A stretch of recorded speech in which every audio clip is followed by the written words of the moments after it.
Good evening, I'm Shonti Tager. This is Code of Territory News. Bring your leg up and kick. Oh, God. Just like that. Because instead of people texting up here, they text down here. Now right behind me is the cliff diving area where a Rapid City teenager recently fell and died. One issue, however, that may create a divide is $20 million. We'll live long and prosper to that, Shonti, coming up in just a few minutes.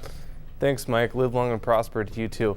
He's fired up. That's about as dirty of a campaign as I've ever seen. Incumbent Mayor Alan Hanks says a flyer circulated by Sam Quaker's campaign a day before the election insinuated claims of corruption in City Hall that he says are just plain false. And now he wants to set the record straight. It's easy to throw out these claims of corruption and waste and fraud, especially if you don't back it up with the facts. This is the flyer Hanks is talking about. It's just a quick picture of Sam and his family on the front with a couple quick positive talking points.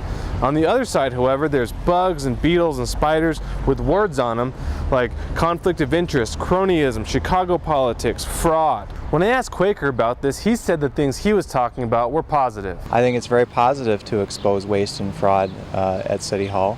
What's negative is when issues have to be brought up multiple times to be addressed. In response to Quaker's flyer, Hanks says he plans to address all the issues while bringing up some of his own. A radio ad paid for by Hanks' campaign started running today. Sam Quaker may tell you he believes in open and honest government, but his actions say something else. It says Quaker was reprimanded by City Council for harassing city employees, and Quaker asked that the city's insurance pick up $16,000 in legal bills. I'll have to wait to hear it. But if he doesn't hear it on the radio, Quaker won't have to wait too long to hear it from Hanks himself, because multiple debates are scheduled before Election Day. There's one thing of pointing out the differences. There's another basically spinning the facts to the point where there's virtually no relevance to truth in those statements. Shonti Tager, Code of Territory News.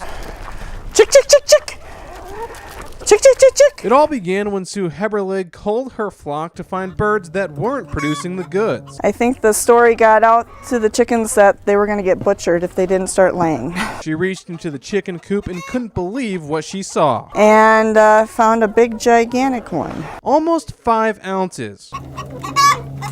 That's about 2.5 times the size of a normal egg. It's big.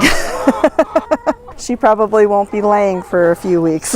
Heberlig eats or sells all the eggs her hens produce. And with 90 chickens, she says once in a while she finds a big one, even though big really doesn't describe this mammoth. This is the biggest egg we've ever gotten out of the whole lot. But Heberlig says whether you're eating a 2-ounce egg or a 5-ounce egg, they both taste the same with a little bit of salt and a little bit of pepper.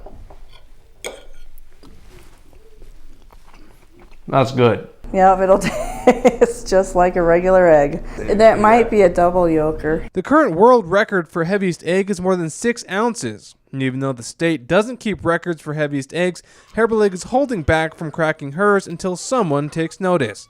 Shonti Tager, Code of Territory News.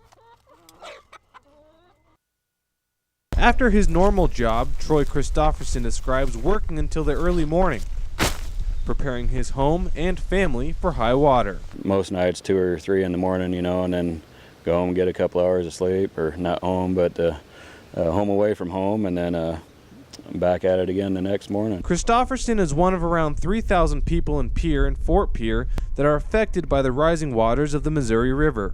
Last week, state leaders talked about possible evacuations of people living along low-lying areas, but now that more water needs to be released upstream, Governor Dennis Dugard asks people to pick up and leave by tonight. Yeah, stuff to move, and we ain't the only ones. Hardware store owner Cash Hogan says his business was prepared for the run on every flood supply item he could imagine. I mean, we know what it takes to hook up a sump pump and to plug up a sewer, so we order, 50-year supply in normal times of that stuff because, people need it.